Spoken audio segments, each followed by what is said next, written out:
trip day, and then maybe a picnic day. And then our prom venue is allowing us to still hold the prom at that venue during a weekday.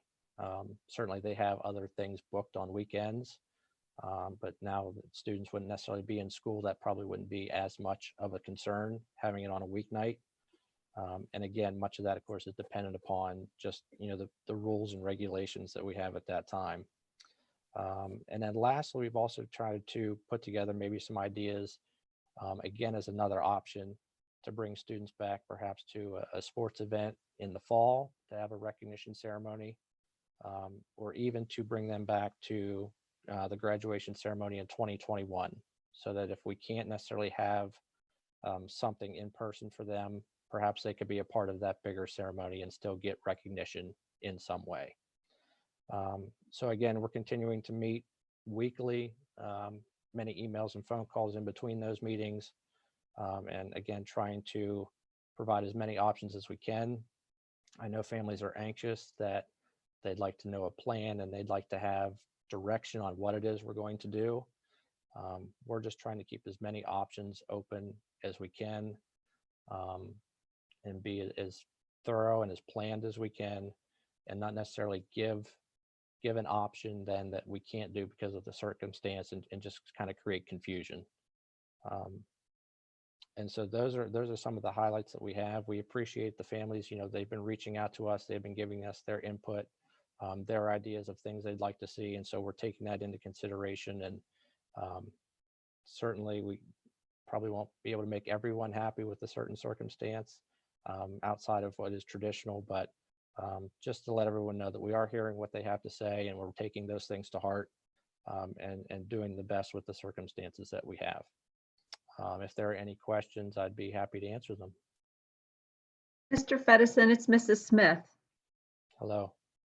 Hi. Have you asked any students, any class cabinet members, have they sat in on any of the planning? They have not sat in as far as the adult team, although the class advisors are communicating with them. And so the class advisors are bringing those ideas back to the adult committee.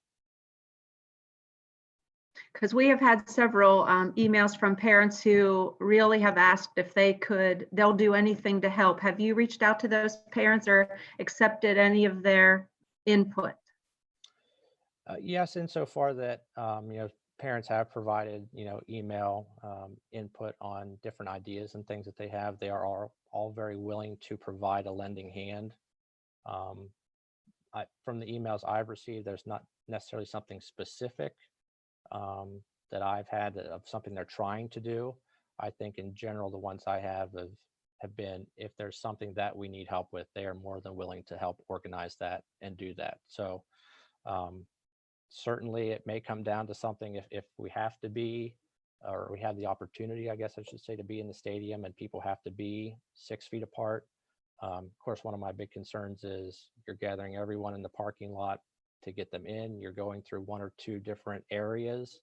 And so how do you keep people spaced apart? Then once they're in the stands, how do you keep them separated, and so on and so forth? So that takes quite a bit of manpower and organization. So, but yes, I guess to get to the short answer of my long response, yes, if there's things that we can help with, we would certainly appreciate the help.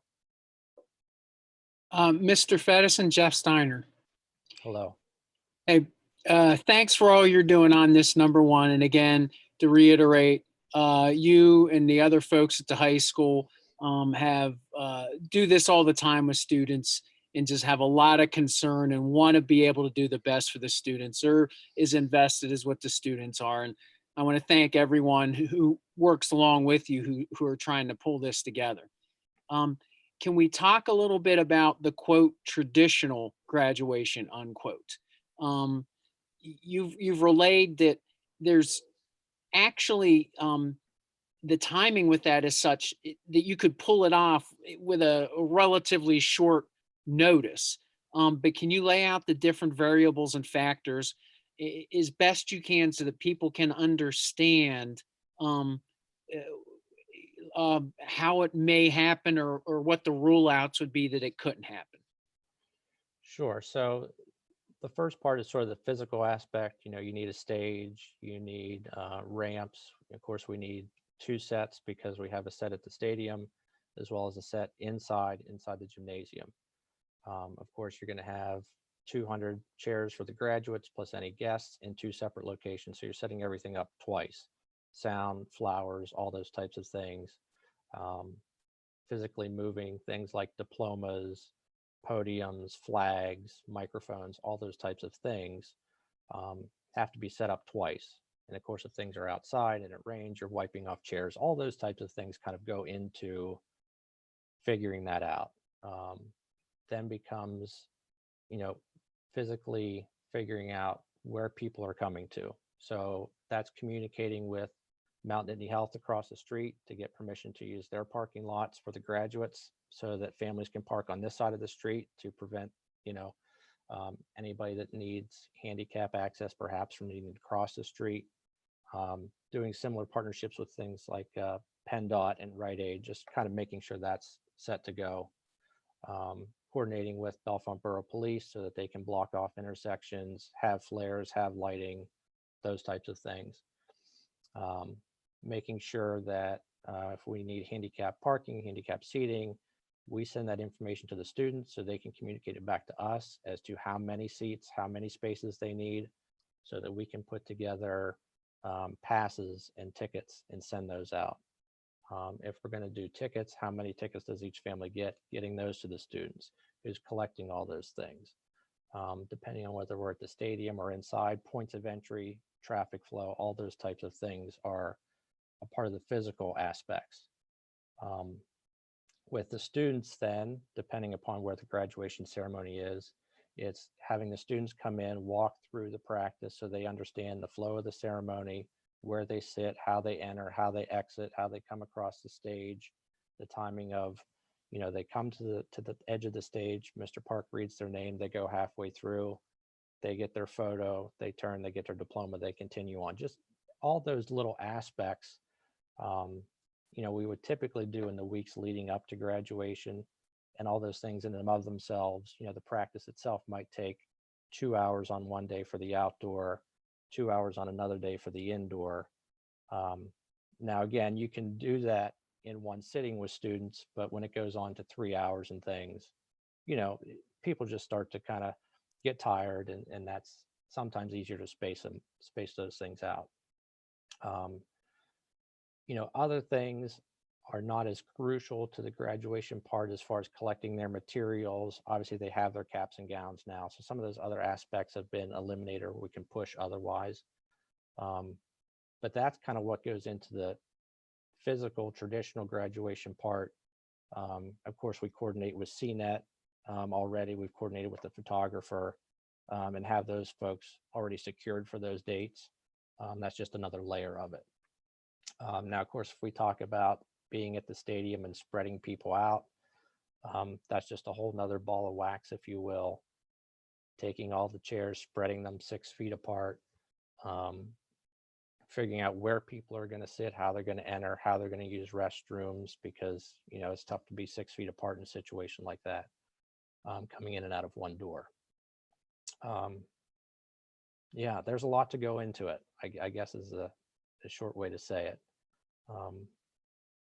And so there's a number of things that can be pulled off in a quick amount of time.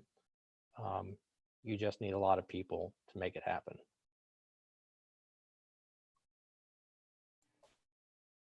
I just wanted to say thank you. I know it sounds like you and the team have been working really hard, and I think we can all agree that our students deserve the best they can possibly get. I know this is a really tough situation, and being as close to normal as possible would really be everything our students deserve, as they really worked hard the past 13 years and they deserve everything. But are we, is the team working with other schools, maybe like in the IU? I know Clearfield's doing, they said they're doing like a normal graduation outside. Are we looking into like how they're doing it? Maybe, I know there's probably some social distancing guidelines. Are we working with other schools in the IU, I guess, to see what their kind of plan is, and maybe we could adapt and change or use different elements of those schools' designs, I guess? Yeah, I've been in pretty consistent contact, at least with the Center County schools, State College, Bald Eagle, Penns Valley. As principals, we work pretty closely together. So it's, usually pretty simple for us to kind of communicate and get ideas going back and forth. Um, and so, yes, we can reach out to those other schools. Um, Sometimes school buildings, school facilities lay out more easily to do some of those things than others. Um, I think one of the big things that was going there for a while was sort of like the drive-in movie theater idea. Um, and some schools are set up that they may have the topography to be able to kind of make that happen. Um, we don't really have that so much. So some of those things, yes, that's a good point for us to kind of pick each other's brains and see what works. Just the understanding that sometimes there are special circumstances that lend themselves more in certain places than others. Thank you.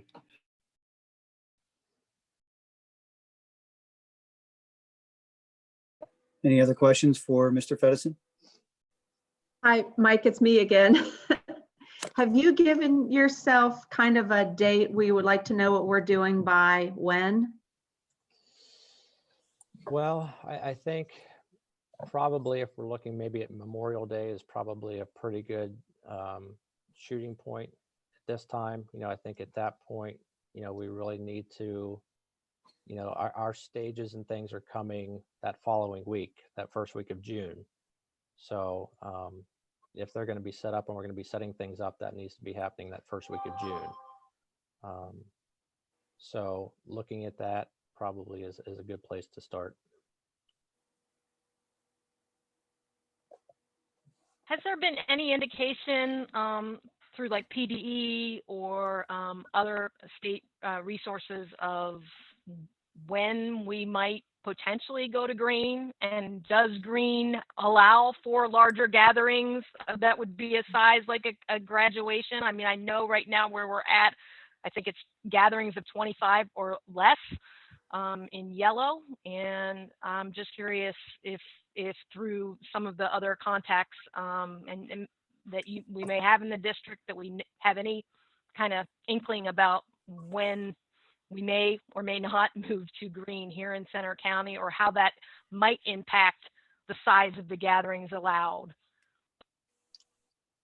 Yeah, I don't have much information. I don't know if Mrs. Berniford does either. I think when we saw the phases come out, Mrs. Fitzgerald, I think I tried to look and we saw the different groupings, and I didn't really see anything specific for green.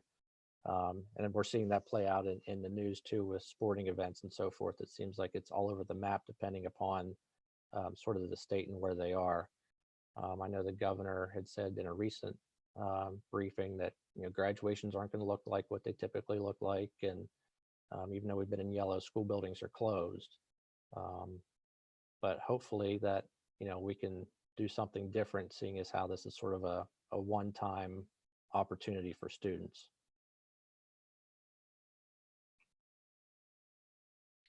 Again, I'd like to reiterate, if there's anything you need, let us know within reason.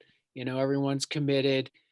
We know how important it is for the community, for the students. So just let us know if the doors need unlocked, or you need us to help with parking, or whatever it is that you need. Just let us know.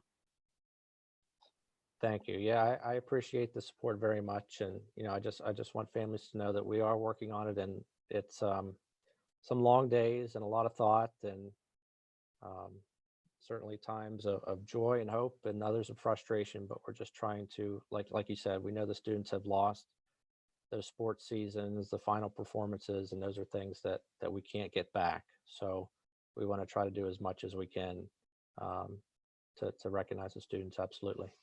Hey, Mike, this is Mr. Knapp. Mm-hmm. I was able to start the YouTube live session, and I may have started it just as you were talking about what it would take to have an actual graduation.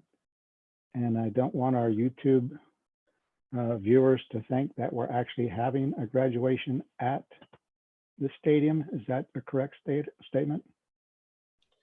I mean, that's correct. I mean, the potential is still there, provided that we have the guideline leeway to do that.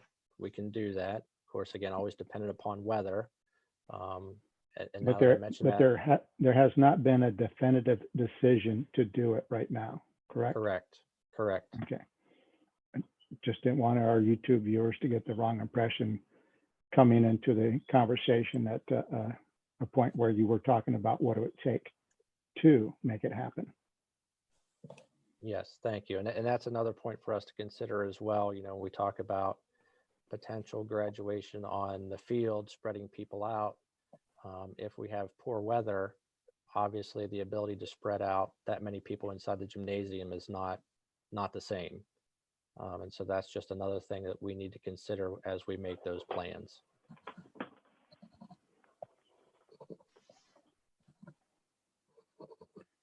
Thank you, Mr. Fedison. Are there any other questions for Mr. Fedison? Okay, thank you again. All right, with that, we'll move on to our presentation on the budget with Mr. Bean. Thank you very much. And before Mr. Fedison goes, I just wanted to thank him and tell the board that he and Mr. Park and Mr. Weigold delivered a gown, cap and gown to my daughter today and made her day. So I really appreciate that. Thank you. Okay, Mr. Knapp, could you pull up the food service budget first, please? Thank you. Okay, we have the food service and athletic budgets tentatively done. Before we start, we are not going to approve the tentative budget tonight. We're going to move it to the next meeting. So the final budget will be on June 30th, which is our second meeting in June. We're doing that to wait as long as possible to get information from the state and from tax revenues and so forth. So that it was originally on the budget calendar, but now we're moving it. Food service budget.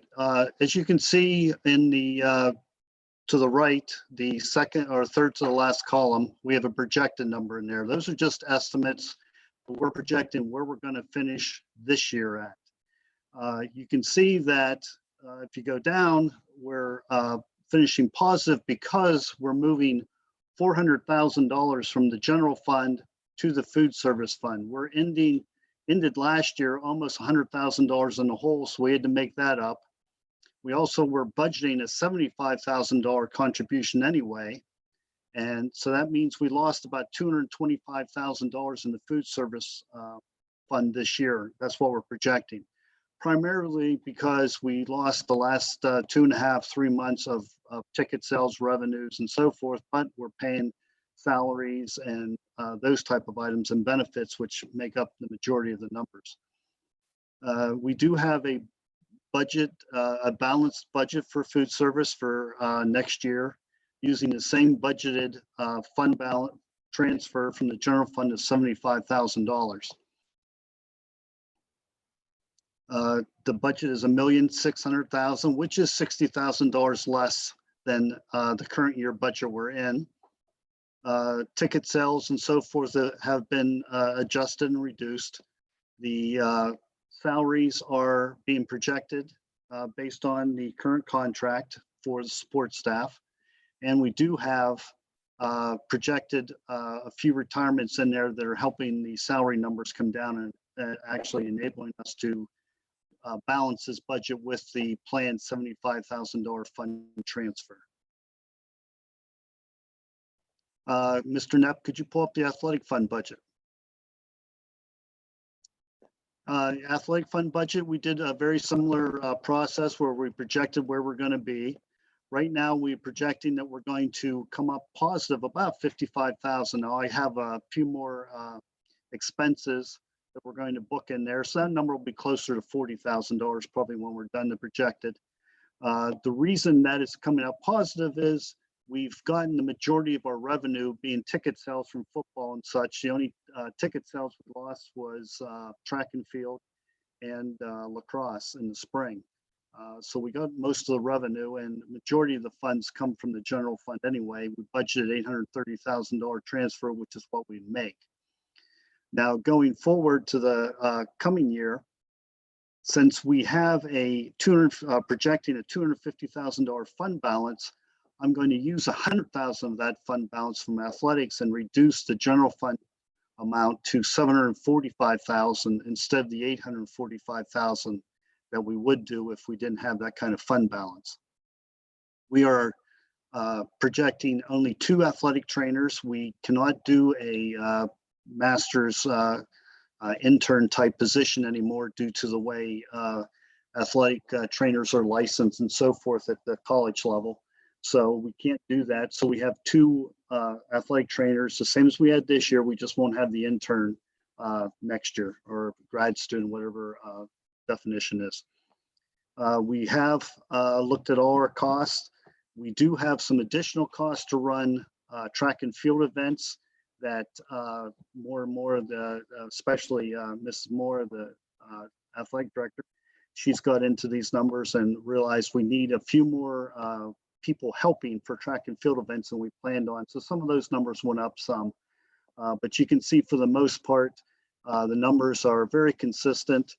There's majority athletic budget is made up of obviously the salaries for the coaches and benefits.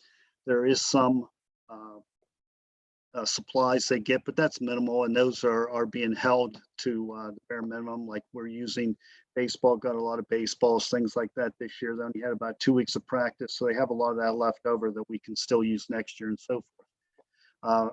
We do have the trainers, we have the officials, things like that. Next slide that Mr. Neff's showing now is by sport. You can see the salaries and benefits removed. So you can just see without the coaches' salaries and things, with transportation officials, game managers, all those type of things. We are budgeting the $50,000 that we started a couple of years ago for the artificial turf replacement. In 10 years. We're booking $50,000 a year for that. You can see the cross did go up, but a lot of that is due to event workers at those types of events that we never had in the past, since we never had a true home lacrosse field to use. And if you go down to the next spreadsheet, we just have the same kind of comparison. I'm sorry, it was one before that. Same comparison with salaries and benefits and one without. And then that last page is the breakdown of the ticket sales based on what we've done in the past, what we were able to do this year, and what we plan on doing next year. Season athletic passes did spike this past year. That's why those are up some, obviously attributed to the new stadium and so forth. So the majority of our monies on a ticket sales come from the football games, obviously, but we do get boys basketball, girls basketball, we get volleyball, and wrestling usually does very well as well. Social Security and state retirement, that is the portion we get back from the state that is attributable to the coaches' salaries. For the retirement, that's only the ones that are in the system, being school district employees, whether ours or a different school district. We do have a few of those that are coaches for us. So if they're in the system, we have to pay into the retirement system for them. But if they're not in any kind of school district system, then we don't have to pay that for them. So again, we were able to reduce the general fund by $100,000 instead of $845,000. We're using $100,000 of that fund balance and lowered it to $745,000. Before I get into the general fund, is there any questions anybody has about these two? Either food service or the athletic fund?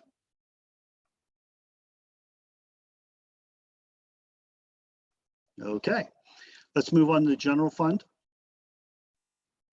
Could you enlarge that just a little bit, please? Okay, what I wanted to do is show you line item by line item what we've been doing as far as the budget is concerned. In the revenue side, we've lowered the real estate tax collection rate by 1%. It's we already had it lowered by 1 from 96 to 95. I lowered it to 94. That's another $265,000 less revenue. Earned income taxes, we reduced that by 10%. That's another $600,000. We lowered interest income by $330,000. Again, that's due to lower interest rates. Delinquent taxes based on reduced collection rates, we're looking at $175,000 left. Realty transfer tax, again, $150,000 decrease, and that's basically due to probably we're anticipating anyway, fewer home purchases and sales that we get the 1% back from the district. The one number in the Weiss in red and says still to be determined is the basic ed subsidy. I've reduced it $250,000. A lot of districts are leaving this flat with the current year numbers. I've reduced it $250,000. I'm told that we should hear something probably early June from the state on what some of these numbers will be.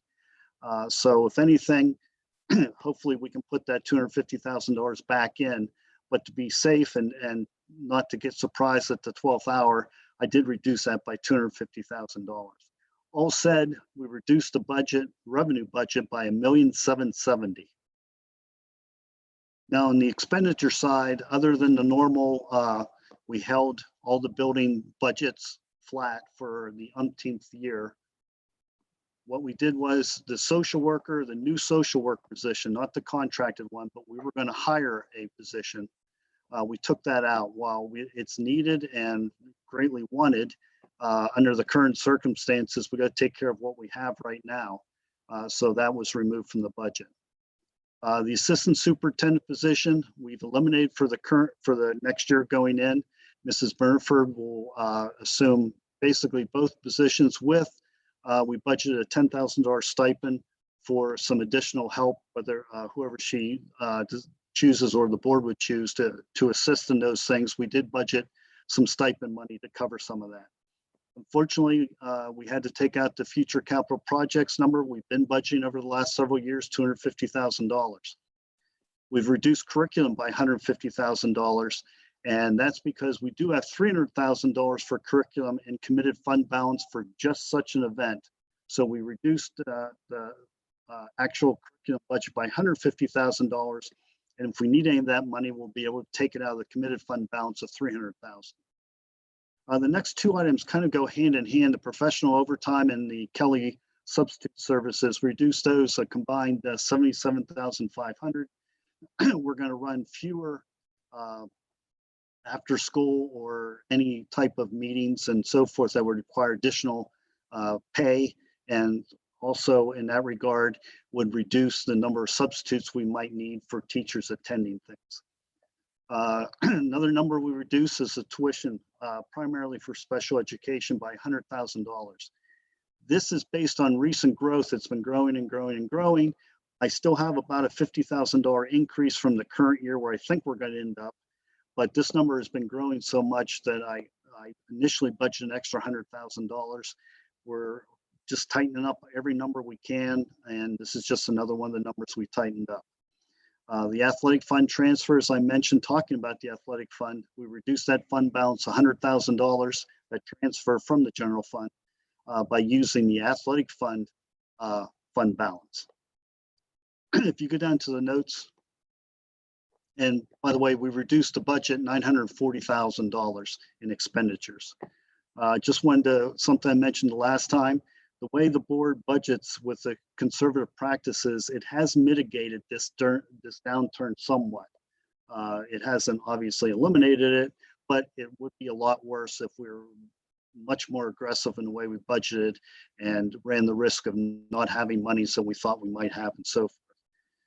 Right now, we're currently $830,000 over the adjusted index of 3.3%. That's taking into consideration all of the above in the revenues and the expenditure side. The CARES fund, or that subsidy that is coming from the federal government for school districts, we have to fill out a grant application. Mrs. Burnford and I have talked about it briefly. We're waiting for the actual application to come so we can do that, but that's $345,000. The bad news is it will more than likely be offset by a reduction in basic ed subsidy or another subsidy at the state level. This is the same thing that happened in 2008 and 9 with the ARRA funds from the federal government. We did get those, but they reduced how much we got from our other subsidies. So our net effect is flat. We don't lose money, we don't gain money, but it helps the state in that regard. Charter school tuition, we are budgeting budgeting $3 million. That's an increase of $250,000. And again, this number has been climbing and climbing and climbing. I'm hoping that the 3 million will be able to contain that and it doesn't climb anymore. If you look, and we'll get there in a second, the total budget expenditures have only increased $500,000 from 1 year, from one budget year to the next. And that is basically made up of that charter school tuition increase of 250,000 and the retirement rate increase set by the state of 250,000. So everything else is netted out to zero. So that we only have a $500,000 increase currently in the budget. CPI tuition is increasing $130,000. That's their preliminary budget. I haven't seen the final budget yet. Mrs. Weaver might have something on that, but as of right now, it's budget 130. I would expect it to come down somewhat, although I'm not sure how much because they're under very similar circumstances to us. We currently have 3 new elementary positions in the budget due to class size. I've talked to you about this in the last several meetings. We are meeting tomorrow with the administration to discuss staffing. These 3 positions will be talked about as well as other positions, hopefully through attrition or be able to combine some things to eliminate any additional positions that we might have to, would otherwise need to add. So if you go down to the last page, Mr. Knapp. Again, we ran the projection, and if people say, well, you didn't have school for the last 3 months, you should be saving all this money. The answer is no, we haven't. We're paying salaries, we're paying bus contracts, we're paying all the tuition to the charter schools, to the CPI, to all these educational facilities that we normally would have students in. We're still paying all that. The only expenses we haven't had is a little bit of field trips and maybe some minor supplies. Most of the supplies and things are bought by this time of the year. So we're projecting $1 million to $2 million loss for the current year we're in. And again, that's estimated right now till we see some of the revenue numbers specifically come in on the tax revenues. That'll tell us more, but like I mentioned in previous meetings, they don't come in till sometime over the summer. That being said, the budget for next year, revenue, $50,345,000. We're going to use $3,445,000 of fund balance. We have expenditures of $53,790,000. And as I mentioned, you can see there where our expenditure increase is 0.9%, less than 1%. It's $500,000. That leaves us a 7% fund balance. Once we get the number down, it won't show 7% right now because the number is $830,000 approximately over the 3.3%. That's where we're at. It's not very good news. I wish it was. We're not the only district. Obviously, all 500 school districts are probably in worse condition than we are. Some might not be, but most are. I have been talking to the local business managers. They are budgeting very similar numbers to what we're budgeting. 10% usually on EIT reductions, 2% on the real estate tax collection rate reduction. And again, 1% on the real estate rate reduction is $265,000 roughly. So we're over $500,000 in total because we knocked that down 2% over the last over the last month. So that's where we're at right now. Tomorrow, as I mentioned, we're having a meeting with administration to go over all the positions. That's high school, middle school, elementary, custodians, clerical, everybody. We're talking about all the positions, trying to do things through attrition and combine things where we can to save some money and come up with this $830,000. If there's any questions, be happy to answer them. So that's And still, go ahead. I'm sorry, John, go ahead. So I was just going to say that's still a pretty big number. I don't know how confident you are that we can get down to, make up that 829,000 just to be able to get to the index, right? Yeah, that's the part that is tough for me. That's just to get to the 3.3%. I don't like being at that number, But Right. considering the current economic conditions, it's going to be very difficult just to get to that. We will, because we have to. The only question is, what will we have to do to get to it? So my question or comment then gets to another thing that I think it sounds like you're going to have the meeting to talk about personnel recommendations throughout the district at all levels. One of the things that we haven't seen, and I know you're working on the budget, so there has to be some information, but typically about this time of the year, we're looking at recommendations on athletics, working things out between the AD and the principals and what we think we can or need to support. That might be something that would be helpful for the board to see as well. I'd like to have those recommendations to the board through the proper channels before we're actually getting into voting on the budget. If it can happen that soon, I think that might help to vet that number and get it down a little bit lower. So anyways, that was my own comment. That's obviously one area we'll look at. As I said, Ms. Moore and I have gone over the budget. We did cut some from, she cut some before it even came to me, and then we cut some more on the athletic fund budget after it did come. While it's a big number, the actual amount that in supplies and things like that each sports gets is very minimal. It's usually taken up by the salaries and benefits, which are contractual, and it's taken up by the officials and the game help to put on the events. So there really is very little that you can make a serious dent in this budget by adjusting. So Yeah. All right. Well, I appreciate your efforts and wish you the best of luck in trying to figure that out. I don't know if even if there was a 1% reduction in every department across the board, it still doesn't make up $829,000. That's the scary part. no, I mean, there's different things we can look at, but a lot of them are one-time pickups that, if we absolutely have to, we can do, but that's not going to solve this problem, especially since it's going to be 2 or 3 years down the road for this situation. Even if things start to pick up and we all go back to green and businesses come back and so forth, it's going to be a multi-year problem. And the Act 1 index, I was projecting in the 3s for the next several years before the pandemic. Now it's probably going to be closer to 1.5. So we're not going to have that much room next year. To be honest with you, this number is very bad. I'm more worried about next year.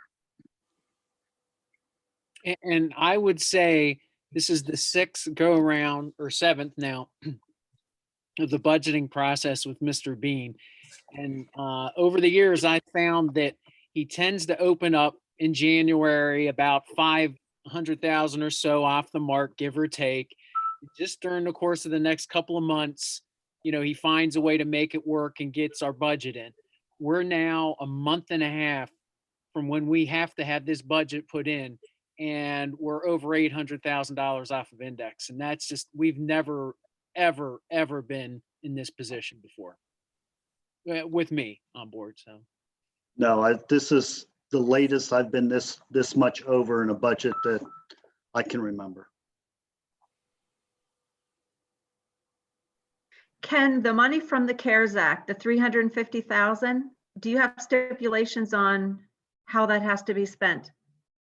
Yeah, there's 12 areas. I have it. I don't have them memorized, but basically, there's 12 different areas that we're allowed to spend the money. I don't think that would be too much of the issue, but like I mentioned, every indication is the state will probably offset that. While we'll still get that money, they'll reduce our subsidies from them by the same amount. So our net effect will be a flat line for the district. We won't get $350,000 additional funds. And the curriculum being reduced from 300,000 to 150, is that going to be something like we won't have new textbooks in one of the curricular areas? Is that a Tammy decision?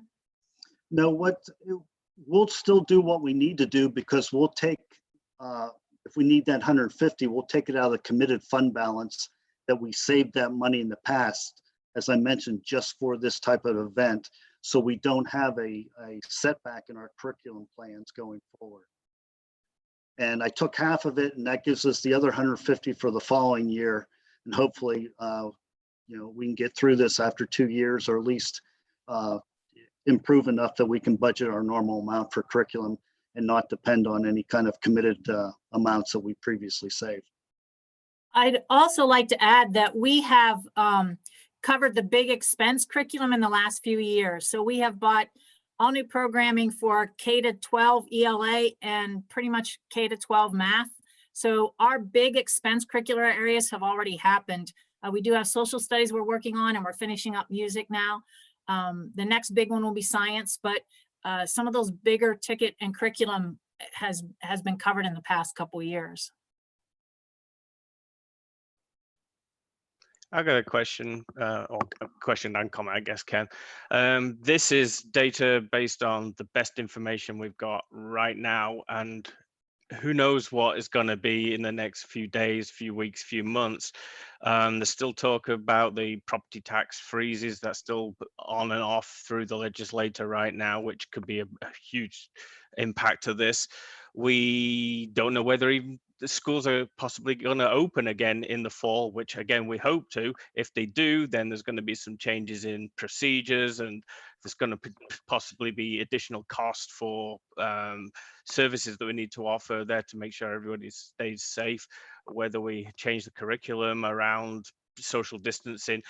Are you potentially running parallel budgets to this for the worst case and even worse case scenarios as well? Oh, I have more budgets running right now than I care to even think about. We always look at the worst case scenario and work back to hopefully normalcy from that. There are, as you mentioned, there's still 2 bills in committees that are there to freeze property taxes.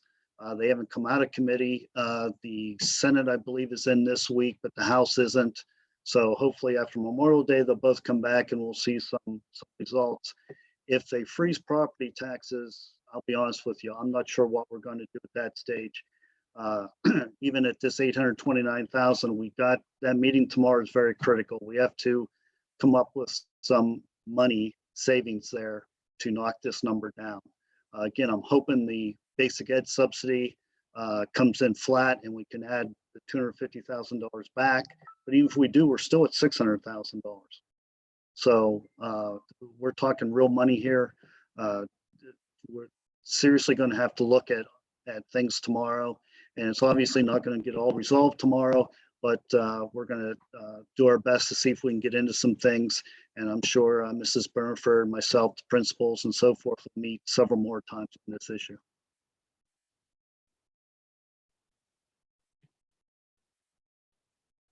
Any other questions or comments for Mr. Bean?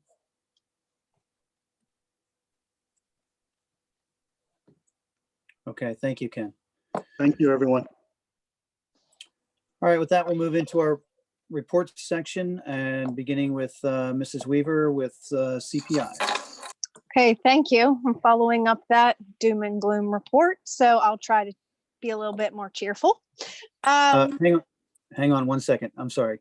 Mr. Knapp, that's the wrong report. It didn't get deleted, so you can just leave the agenda right where you have it. Yep. Sorry, Mrs. Weaver. That's okay. Okay, so CPI is going to be doing their certificate night. It's going to be June 4th at 6:30. However, it's going to be streamed. I don't exactly know where yet. They didn't talk about that, but we are going to be doing pre-recordings of the awards and that kind of thing. A lot of times at the certificate night, there's a lot of different people who like to present awards to the students, and the people still are interested in coming into CPI and still doing a presentation. So they are going to be doing all the pre-recordings within the next week or so for the kids to still be able to honor them. And they don't have an exact date yet, but they are going to do some type of drive-through to pick up the actual certificate. Also, they're going to be doing awards for the 9th through 11th graders. Those you'll be able to find on Facebook and other social media. the continuity of education plan that they have is actually kind of like a hybrid approach where they are doing things online. They're doing Zooms. I have seen a lot on Facebook with the students and the teachers. They're doing a lot of different certifications and online certifications through OSHA. And a lot of the programs have already completed the Penn College Now. The budget, which Mr. Bean had talked about before, it is an increase from this past year's budget by 4.35%. They're going to try to shave a little bit more, but once again, it's a gloomy report to think that it's going to get much lower, but they're going to keep trying. I know that Dr. Macon has had Mr. Van Buskirk go over it again and again and again to keep shaving more and more off. And as for my report, that is it. Okay, thank you. Any questions for Mrs. Weaver? Keep working that 4%, please. I'm trying. All right, thank you very much. With that, we'll move down to Mrs. Smith with legislation.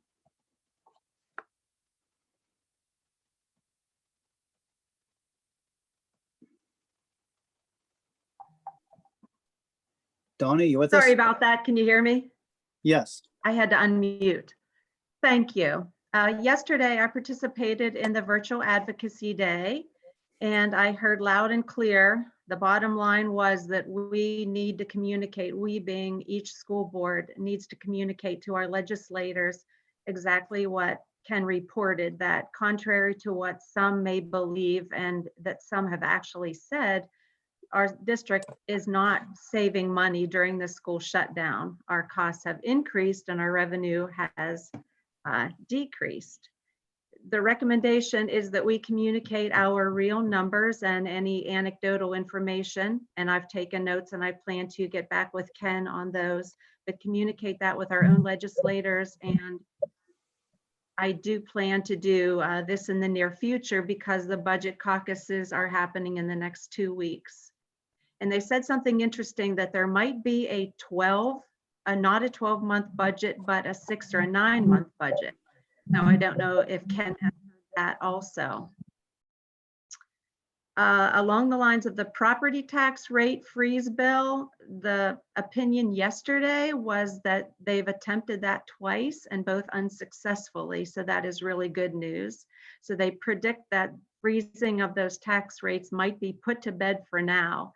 It was said that our legislators heard from their school districts, including us, loud and clear. So reaching out and speaking up really does make a difference. John and I made a phone call, at least one phone call. As far as basic education funding, they did feel, they being PSBA, felt that it is probably going to be flat, which is actually good news, and Ken said that as well. Governor Wolf did originally ask for an increase, and that's not off the table, but that is certainly not likely, considering the fact that the state is probably going to be $4 billion in the hole also. But that would be a win, would be the same level flat funding. Of course, beating the same drum, but the best way to help mitigate our losses, our loss of revenue, is any kind of cyber charter funding reform. And that's something specific that I'm going to put in my letter to our legislators. Unfortunately, no longer on the table is the bill that reads that if a district has its own cyber school, then we do not have to pay for a student to attend cyber charter school. That seems to be off the table for now. That would have helped us greatly because we have, of course, Bella. But the plan now is to ask for just a more fair funding formula. The proposal is that we just pay a flat fee, which it would be higher than the $4,000 that it costs us to educate a student in cyber school, but it's still a far cry from the $25,000 to $30,000 that we pay sometimes for special education students. Or also changing the funding formula for special education to reflect what is actually spent and needed. The current formula is unfair. An example that they gave yesterday was that if a charter school charges a district, let's say $24,000 to educate one special education student, they might only use 12 of it. And then of course they're keeping the rest. What are they doing with the rest? They're not giving it back. They're using it for advertising and profits.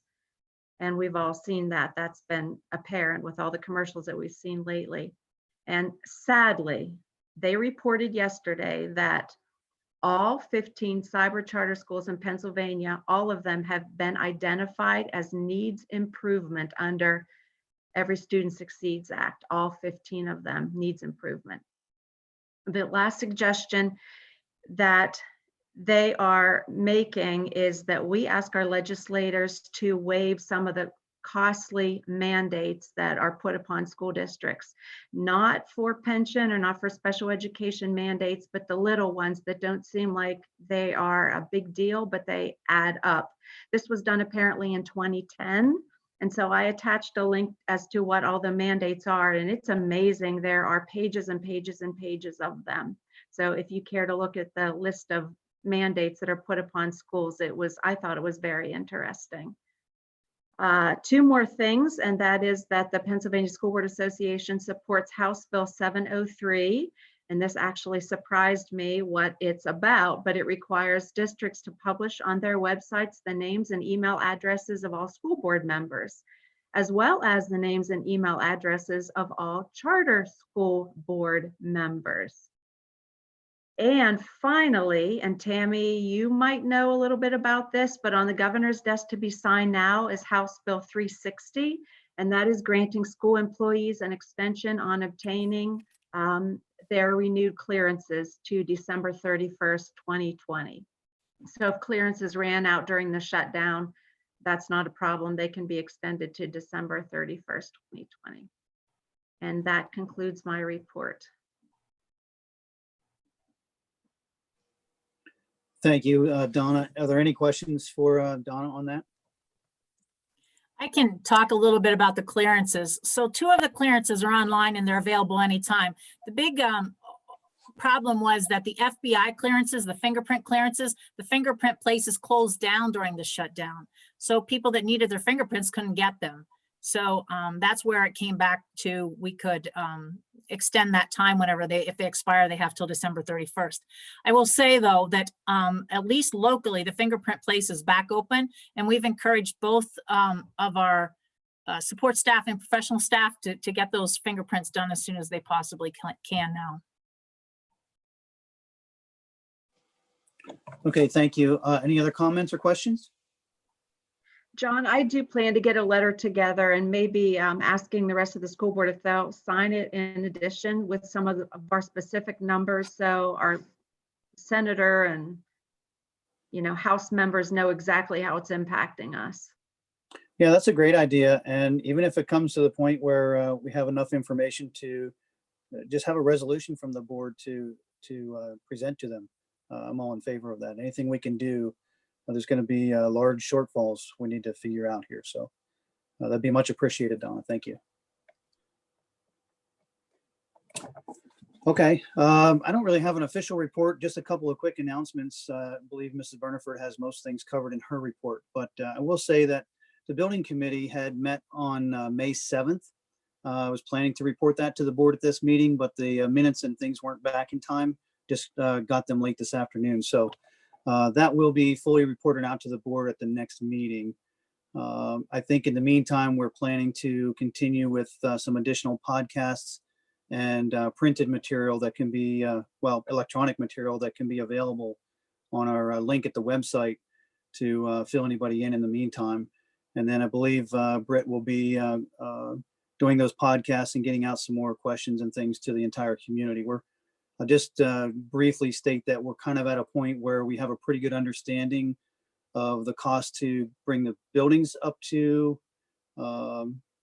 speed, for lack of a better term. And then through the previous meeting that we had, they looked at educational and equity needs from the buildings and applied some costs to that, which is a point we had not been to before. Those numbers, I'm sure, give Ken a migraine. They are not very good, but nevertheless, we're going through the process so the data can lead us to some sort of reasonable solution. So look for that report at the next meeting, and please do continue to check in on the webpage for updates with podcasts and other information.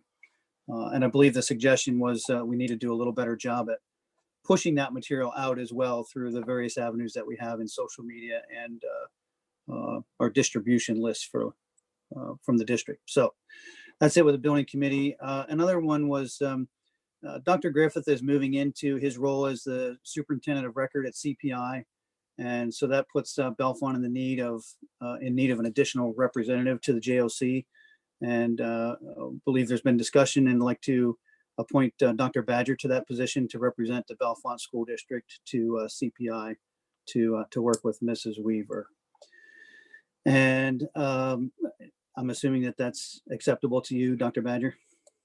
Yes, I attended a meeting as a guest yesterday. It was nice. Very good. Thank you for your offer. And the last thing, I would just say that we made a change to the agenda on the consent agenda late after the 24-hour window. I wanted to be transparent about that. Mrs. Burniford has assumed the lead role for all matters in district learning for the district.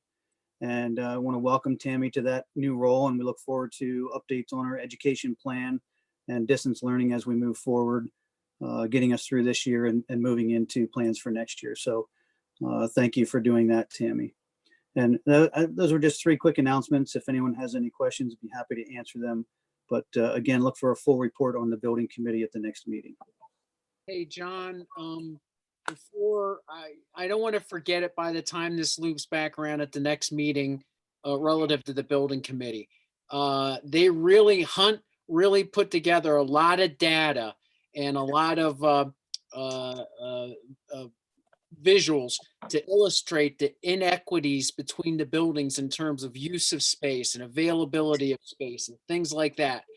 And I think that's important information when John talked about getting this out to the community, what they're doing. This is important. It's an information process so people can understand all the different variables and factors, as well as the costs necessary to be able to do renovations of the buildings with equity.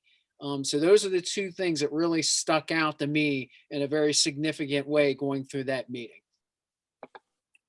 Yes, thank you for pointing that out, Mr. Steiner. And I have to say that one of the reasons we didn't want to just do a data dump here quickly tonight was it really needs to be, that information needs to be presented online with the podcast from Hunt Engineers so that they can explain the graphs. And it's just best to stay ahead of that situation rather than give people a bunch of data that they draw conclusions that aren't accurate, and then you have to explain it away later. So it's progressing in an organized fashion, a little slower than we like due to the environment that we're working in, but they really did do a good job, and we look forward to seeing that information very soon. Any other questions or comments? Okay, with that, then we'll move to Mrs. Burniford's report. Good evening. I'm going to go through this report, but I'm going to come back to the first item last. No sense in making sense in what I'm talking about. So this international trips update, I want to come back to that because I think that's going to require, or I think we need a little lengthier discussion about it. So I'm going to move down to continuity of education. I gave a list of all the things we were able to accomplish since the last board meeting. We have distributed elementary Chromebooks. We've expanded the plan for Chromebooks so that if parents have Chromebooks that need to be fixed or something the kids can't problem solve, we did have a helpline, but now we have a setup so that they can return them and our tech guys can work on them and fix them, give them a loaner, give them whatever they might need. So that is much more fluid now. We've distributed the musical instruments for the students that wanted them. We've distributed the locker contents for those students at the high school who are taking AP or college in the high school classroom classes because they have some tests and some exams and some things coming up that they needed their notes to study for. So we prioritize those first. We've allowed teacher access to retrieve their educational materials. We have a continuity of education plan that will carry us through the week of June 1st by the school calendar that was approved by the school board. we would be, our students' last day will be June 9th. And so we're working on those last couple weeks of plans as well.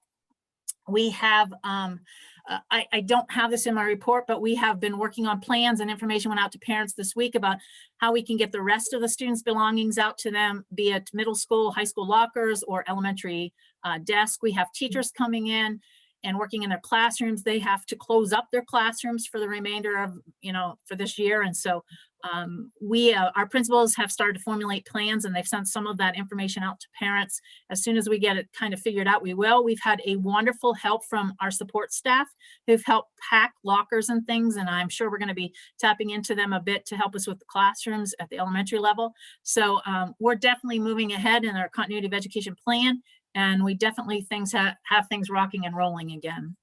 And you'll see that in my next 2 weeks and beyond, I mention all of those things. Not only do we need to get kids' stuff out, we need a plan to get kids' stuff back, because we will need their Chromebooks for the summer so that we can clean those out. We do get new Chromebooks at certain grade levels and things. So there's going to be a lot of inventorying to do when we start to get things back. That would be I believe the second week of June that they're working on that. The principals are working on that plan. We had a facilities request from the Center County Judge of Elections, had inquired and had called me about using the Bellefonte Middle School on June 2nd for the primary election. Since the time and talking with her too, PDE has come out and asked school districts to make their schools available for primary elections, because many of the polling places are closed or cannot accommodate them. For example, they also ask about using Pleasant Gap Elementary as a polling place, because currently the polling place for, Jeff, might have this wrong, Pleasant Gap Southwest, or Spring Township Southwest, I think it is, was voting at the Oaks at Pleasant Gap. Obviously, we can't vote at the Oaks at Pleasant Gap. So they had asked if they could use our school to do that. They have, I believe I attached the letter, they have a whole plan for disinfecting and keeping things clean and keeping the social distancing guidelines and all of those things in order. They filled out all the school use of facilities forms, and provided then, all the things that we needed to make sure that it was all done appropriately too. So it would be a one-time thing. I think Mr. Musser had mentioned that it could go into November election too. If it does, we'll cross that bridge when we come to it, whether we have kids in school. Right now, we have no kids in the schools. So it's not as big a deal for us, but they will work with us. She was incredibly thankful that we would consider using those two locations for them, because they're scrambling to find polling locations in some areas. Looking ahead to 2021, I had mentioned this before. I really want to fill out the application for flexible instruction days. And that is we don't know what the school year is going to look like, but these flexible instruction days would be up to 5 days the state could grant us to offer virtual learning. Typically, they would have been in lieu of snow days or other school disruptions, but I think that's something we've learned to do well. We've learned very quickly how to do it well, the best we could. So I would certainly like to do that. I will be coming back to the board with an application and of course, board approval or discussion of that. And that'll come within the next few months. They just opened the application at the end of April, I believe. And we have till September 1st or so to apply. Comprehensive plan, we were a phase 2 school district, and our comprehensive plan was supposed to be due November 30th of this year. We requested and were awarded a 1-year extension of that plan. So our comprehensive plan is now due by November 30th, 2021. So we're basically going to start that process probably over again as we enter the 2021 school year. It's not due till next November. So we have some time to really, develop that plan with the community and work as a team in order to make a good plan that will serve us well.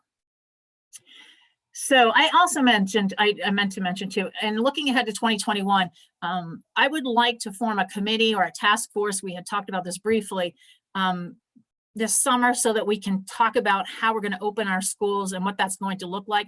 We need a little more guidance from the state right now. I'm a bit worried because I know how this plan instruction rolled out. We were told one thing and then it changed. I'm hoping that the state will give us some direction and that within the parameters of those directives, then we can do what's best for our kids as well. So that's coming. That will come as soon as we get a little more information. We can put a group together to talk through all those changes. Any questions about any of those things before I go into this international trips? One quick question on polling. Mhm. So I see you did attach the letter that gave permission for that. So I guess, are you looking for a discussion here? Have you already given approval for that since it's okay to do?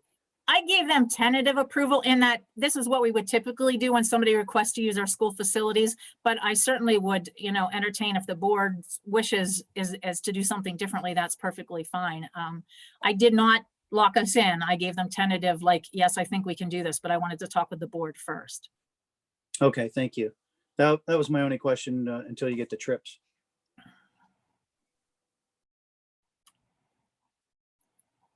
Any questions about any of those other items? Okay, so Tammy, I'm sorry, I've been having internet trouble, so you may have said this and I got bounced off a couple of times. So I know that you mentioned about having a committee for, oh, hold on.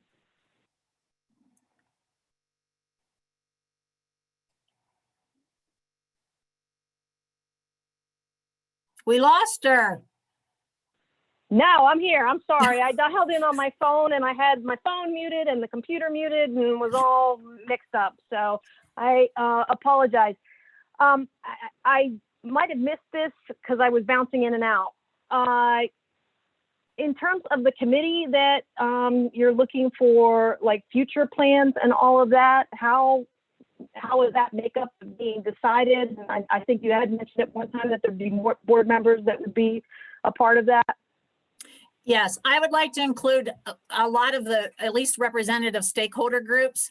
I think when we were forced to move into plan instruction, continuity of education and all that, we were flying by the seat of our pants, and I don't think we engaged the stakeholders well enough. So I would like to include in that committee some board members, some teachers, some support staff, maybe a couple parents, actually maybe a couple kids, and talk through that. Maybe the student cabinet at the high school could help us a bit. But I would like to get I feel strongly that we got to work on this as a team, and we were kind of forced into not being able to do that in this round. So I would really like to, as we do planning, I would really like to kind of build that teamwork and collaboration and trying to do what's best for our kids to open the schools, given whatever the PD tells us we have to do. And is that something you see starting this month, next month? Like when might that be? I think we're waiting right now to see what the state says. In my opinion, we also have to get this year ended before we can probably start next year. So I'm thinking June, mid-June, late June, somewhere around there. Thank you.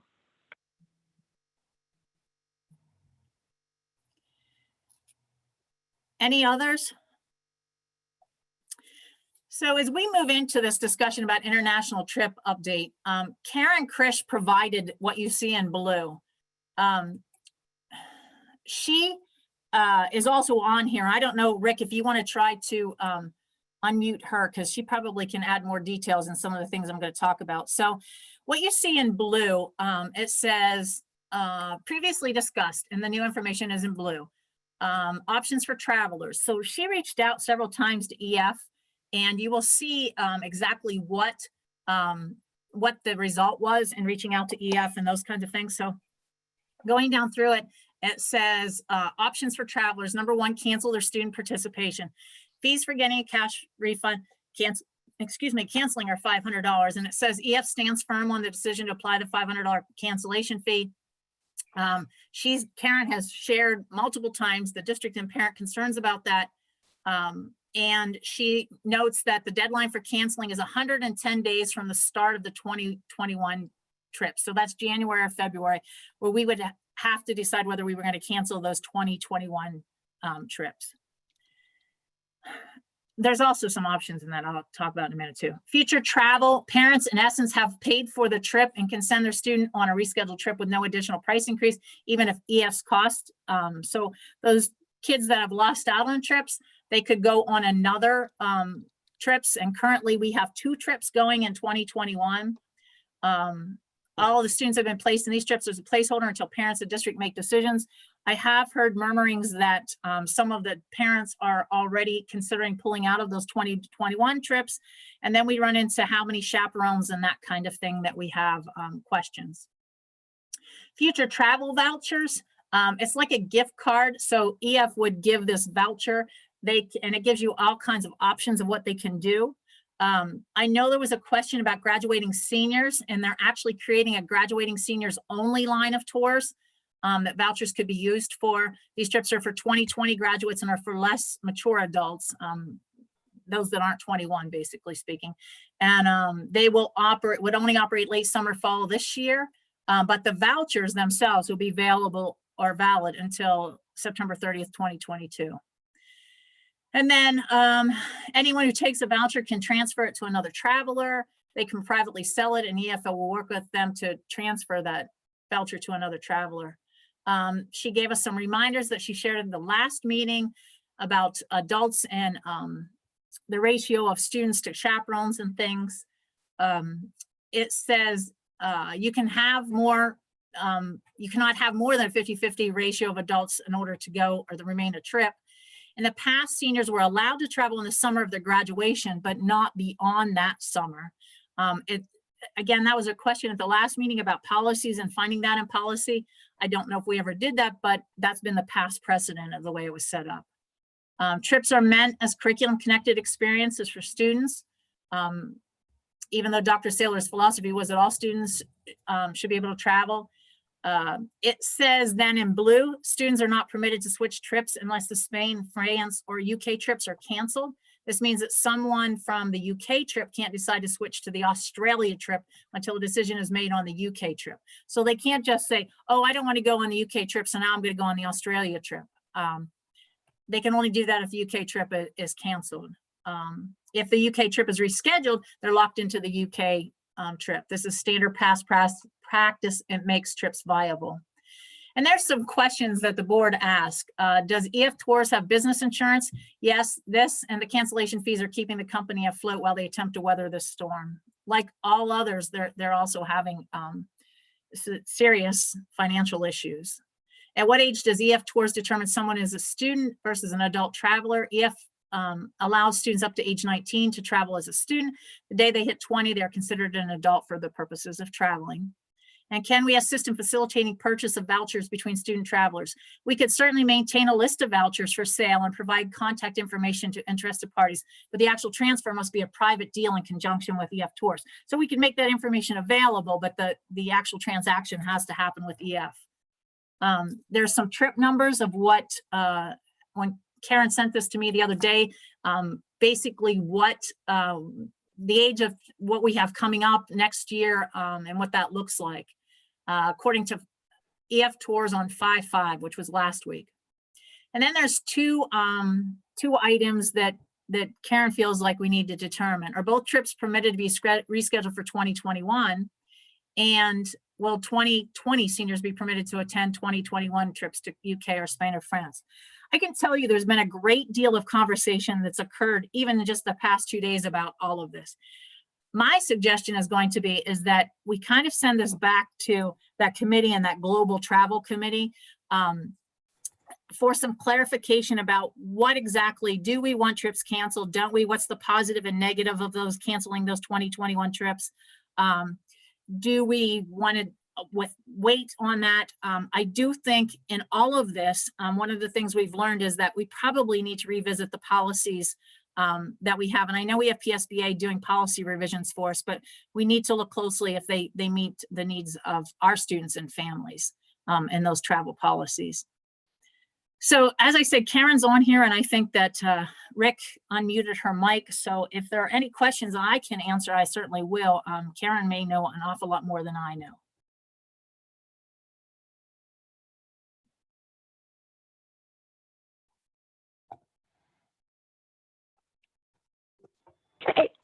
Have we had attrition on some of these trips already from the last time that we met?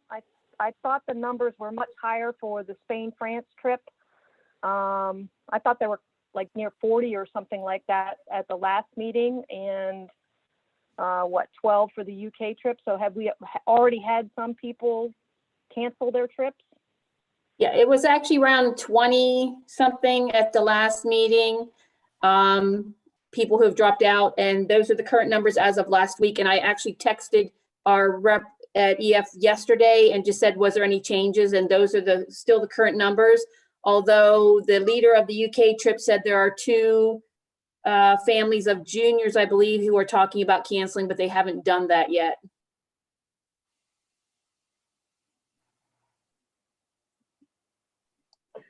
I have to say, I'll just jump in here quick. I'm actually very disappointed in EF that they can make the gutsy statement that they're going to stick to their $500 cancellation fee and take that $500 from students to keep themselves afloat. We're all in the same boat.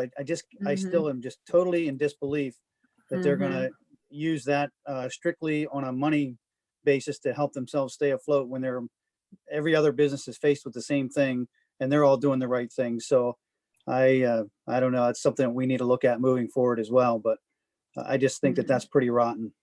Yeah. Is there another company that's similar to EF? Because I would be curious, are they refunding money to their travelers? I was not able to get, most of the websites are very vague, but I was able to get information that there's at least one other company that's withholding cancellation fees as well. They're keeping the whatever, $500 or whatever their fee is. So there's at least one other company that's also doing what EF's doing, which may be, I don't know if they collaborate that way or not, but. So I have another question based on that now. So let's say, what was the average price, say for either one of these trips? How many thousand? I want to say like between 3,000 and 3,500, could be a little more. So of that, say $3,500, has all of that been paid or just a deposit to this point?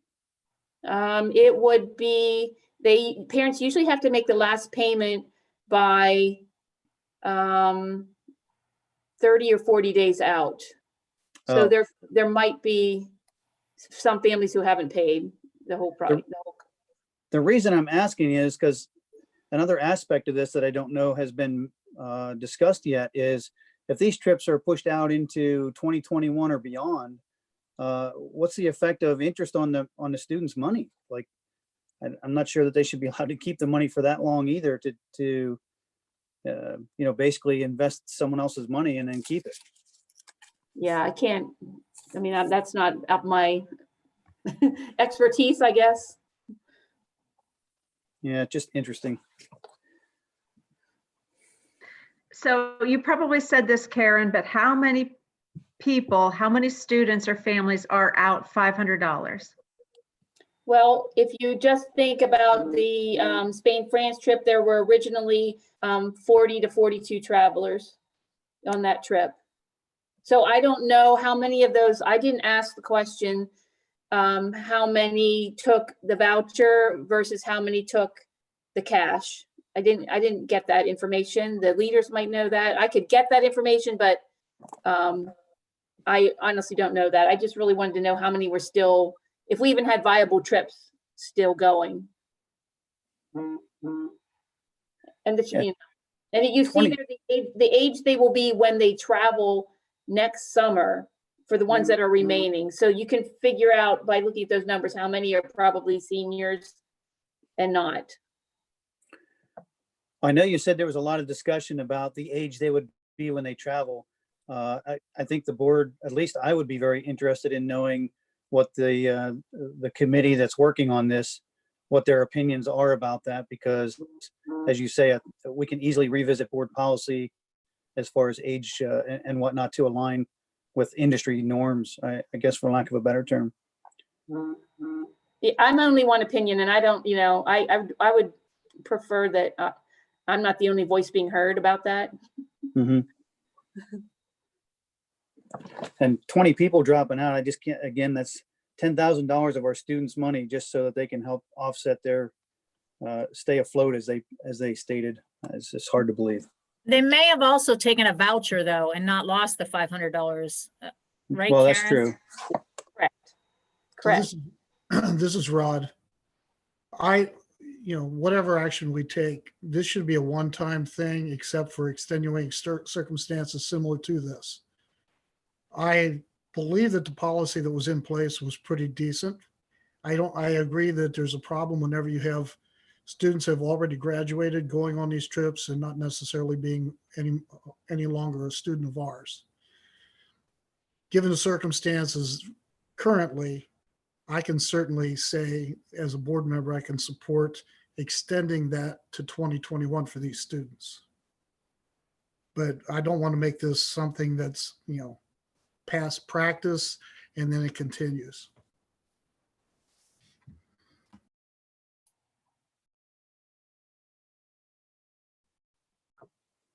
I would concur with Rod on that as well. Given the extreme circumstances that we've seen, and what we've heard even tonight from what students feel that they've lost in this year, if that's one thing that can be made for that one-time occurrence, not to create a precedent, I would concur with that as well, or find a way that we can make that happen.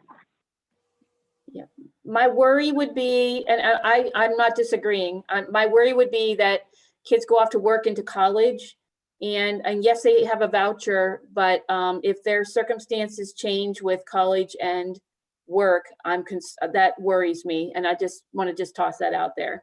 That in January we might be finding ourselves in a position where, or February, where we lose half the trip. And now we can recruit in the fall again and try to build the numbers back up, which would be a very positive thing to try. We will also be running 4 trips in one summer. So we're in a bit of a competition with Australia and Dominican Republic, in that those trips are already scheduled and have students signed up to go as well. So recruiting might be a little challenging just because we have those trips already going as well. So those are just my worries. I certainly will entertain anything that the board wants to do. Those are just want to point out. I understand your concerns, but these are decisions that these people taking the trips have to make. Mm-hmm. And obviously some of them already made that decision, whether they taken the vouchers or just brought the money back as much as they could. If this doesn't throw a little bit of concern into trips from here on out, I don't know what will. Yeah. This virus is not going to go away anytime soon. Mm-hmm. And we're assuming we'll be able to travel next summer. Now, I thought I remembered at one of the last meetings, the vouchers, people can sell those vouchers to other people. And are they able to keep passing them on?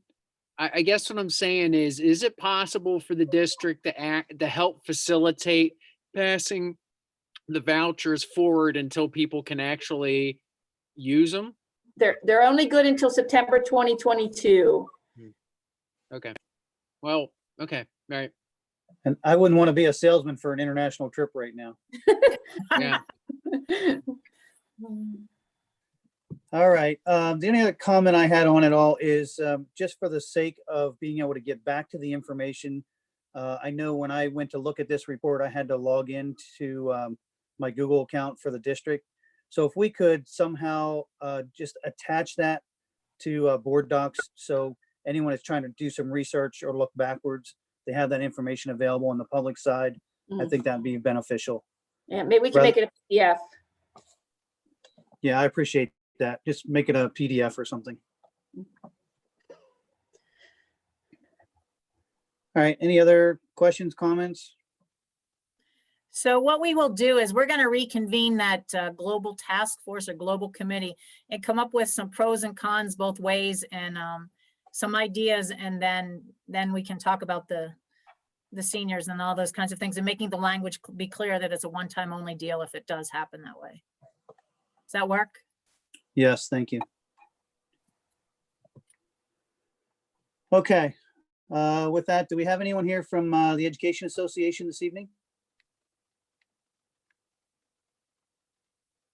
Or the Support Association, support personnel?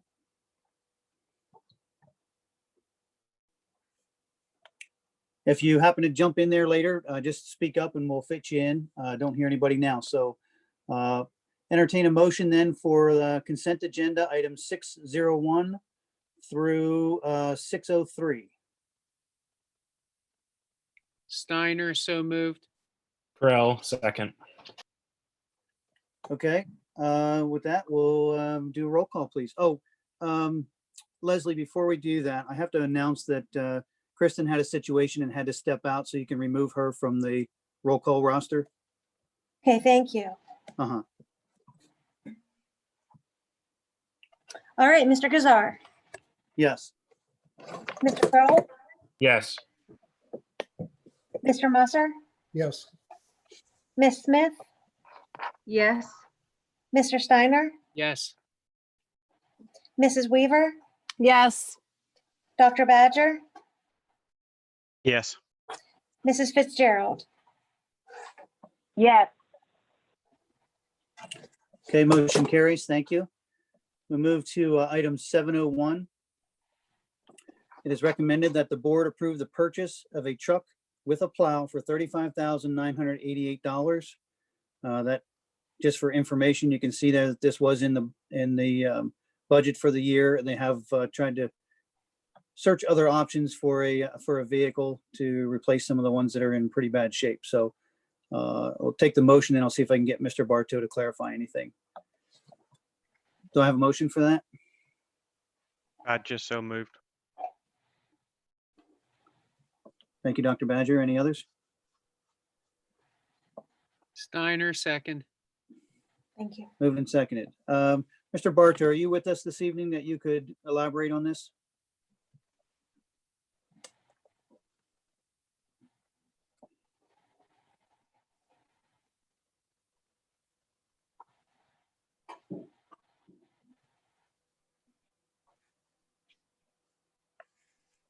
Aaron, you're still muted if you're there. Okay, so can you hear me now? Yes. Okay, so again, as I stated, this was in the budget for the year, and I'm trying to maintain a fleet of vehicles to be able to plow. Even though we didn't have much snow this year, you never know what you're going to have. But a lot of the older trucks are really starting to fall apart, and just trying to maintain that fleet so that we have the ability to handle all the maintenance and snow removal for the school district.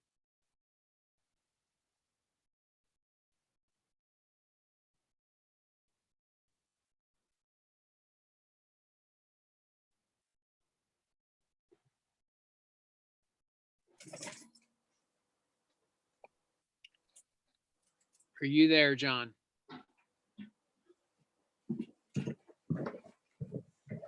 Oh, there, I'm John, back. Yeah, I'm here. Can you Okay. hear me? Oh, there I am. Okay, I missed that. I didn't get any audio there. Were there questions for Mr. Bartow? Okay, thank you. We'll do a roll call then, please. Can we discuss this? Yes, that's what we're doing now. Okay. I'm really struggling with,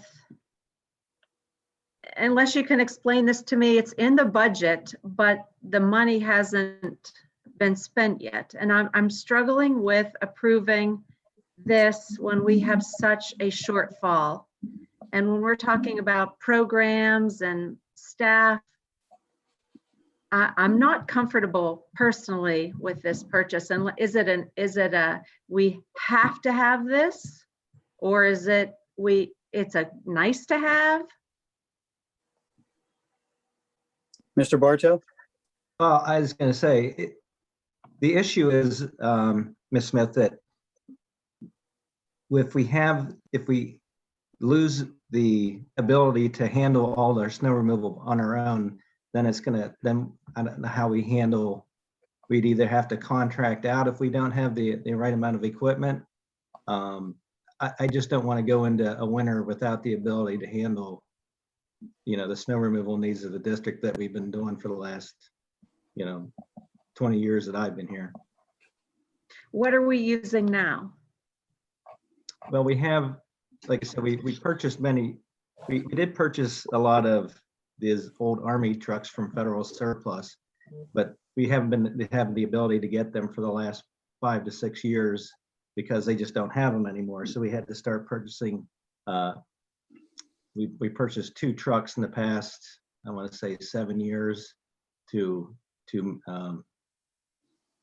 just for the maintenance needs of the district. And this was, again, to replace, you know, the older vehicles as they are falling apart, because they are 1984 and 86 trucks that we got from federal surplus.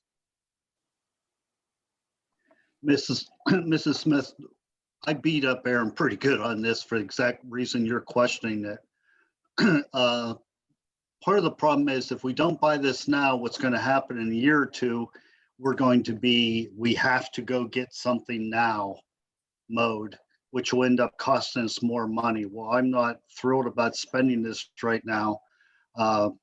After looking at everything, I do think it's the best option for us at this current moment. We are using CoStars, which gets us a state contracted price, so it's about as cheap as we can do it. As Mr. Bartow said, we used to buy things off of the state disposal list, and we could get some things cheap, and he did a great job of maintaining that, but we just can't do it anymore. And unfortunately, you do have to get a truck every now and then, and he's riding those things till they literally fall apart. So reluctantly, I don't think we have much choice personally. I will take your opinion because Ken, I do trust you, but it doesn't feel good to me. But if you can justify it to me, then I will vote yes. Although reluctantly, but I do trust your opinion. Thank you. And I was reluctant to even leave it go on. Aaron will tell you, he and I had a lot of talk about it. Is this something that later in the year or over the summer, we would be in any better position to find something from another source that wasn't this brand new vehicle? Or is that an option, Aaron, that you've looked at, or what's your opinion on that? John, if you've ever tried to purchase used trucks, especially 4-wheel drives, the market for them is you're going to pay darn near as much for a used vehicle as you would a new one, especially at CoStar's pricing. And then without the CoStar's ability, to buy something used, you can, and Dr. Edward would tell you this, is you'd have to get into some form of bidding process to be able to purchase used vehicles, and then they'd have to be comparable so you could actually get a good bid on something. I know just the vehicles that we trade in vehicles with 150 to 170,000 miles on them, and they still end up getting sold for $6,500. You throw a plow on top of that, you're up in the 12 going for a worn out truck.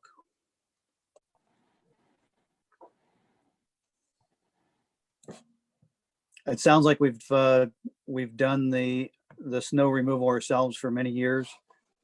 Have you ever looked into the cost of contracting that for a year? Just for the sake of comparison, for this discussion, since we're trying to justify a big expenditure in the midst of quite a crisis financially. I have not. I hate to see what it would be, but you probably wouldn't hurt. The maintenance guys would be okay with that because they're not too fond of it. But anyway, I can always look into that to see what kind of pricing there would be for them to be able to handle the entire district. Anybody else have any thoughts on it? Yeah, the only downside about bidding that out or contracting that out is we have to have it done by a certain time. And we would have to find somebody that's reliable and, just can't take the lowest bidder and them not show up or get everything done, all our lots done in a timely fashion for us. So that's the negative side of it. I know snow removal contracts that we've done in the past, a lot of times, very few people want to do an as needed. They want you to enter into price, a baseline price, and then so much per event. So it really is hard, I know. But so is buying a brand new truck in the middle of all this. Anybody else have any thoughts or input? This is Rod. If we don't maintain this fleet on a regular basis, that's when we run into problems. We have the same problem with the vans. For years and years and years, we had vans that were old until we finally got into a sequence of buying a van. What is it, Ken? Maybe every 3 or 4 years, we were buying a van in order to keep the fleet up. Yeah, every 2 to 4 years, depending on how much, we run them now. So that's all I'm getting at this point is we do use the trucks a lot. And I was at this, I had the same kind of conversations years ago, and I'm now on board with it. So I understand the conversation, but I also know the need.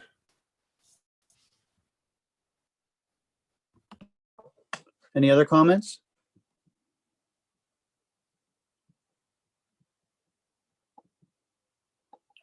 Okay, roll call, please. Mr. Kroll, Yes. Mr. Musser, Yes. Miss Smith, Yes. Mr. Steiner, Yes. Miss Weaver, Yes. Dr. Badger, Yes. Mrs. Fitzgerald, Yes. Mr. Gazar.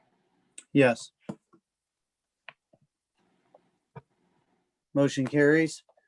Move down to item 801. It is recommended that the board approve the following donations. $84.05 for a student's lunch account that is in arrears from an anonymous donor. And $8,243.41 for Marion Walker's Playground from the Marion Walker Parent Teacher Organization. Do I have a motion for that? Corral, so moved. Smith, second. All right, questions, comments? Go PTO. Yeah, everybody's generosity is greatly appreciated. Absolutely, especially in these tough times. So thank you to both the PTO and the anonymous donor. All right, any other comments? All right, roll call, please. Mr. Musser, Yes. Miss Smith, Yes. Mr. Steiner, Yes. Mrs. Weaver, Yes. Dr. Badger, Yes. Mrs. Fitzgerald, Yes. Mr. Gazar, Yes. Mr. Kroll. Yes. Motion carries. And again, thank you to all that continue to donate, especially in times of need and peril on both sides. With that, we move to item 901. Anything that board members would like to bring up for future discussion?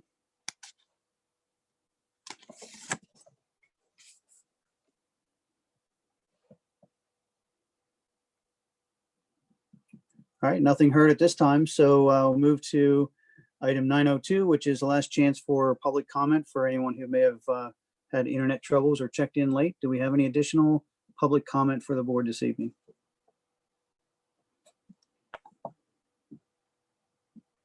I am not seeing any raised hands at this point. Okay, thank you. With that, I will say that we are going to adjourn here to an executive session for personnel. And with that, I'd entertain a motion to adjourn. Steiner, so moved. I just second. Fitzgerald. Almost, Julie. Thank you. Roll call, please. Miss Smith, Yes. Mr. Steiner, Yes. Mrs. Weaver, Yes. Dr. Badger, Yes. Mrs. Fitzgerald, Yes. Mr. Gazar, Yes. Mr. Kroll, Yes. Mr. Musser. Yes. Okay, meeting adjourned. Thank you, and I'll see you all soon.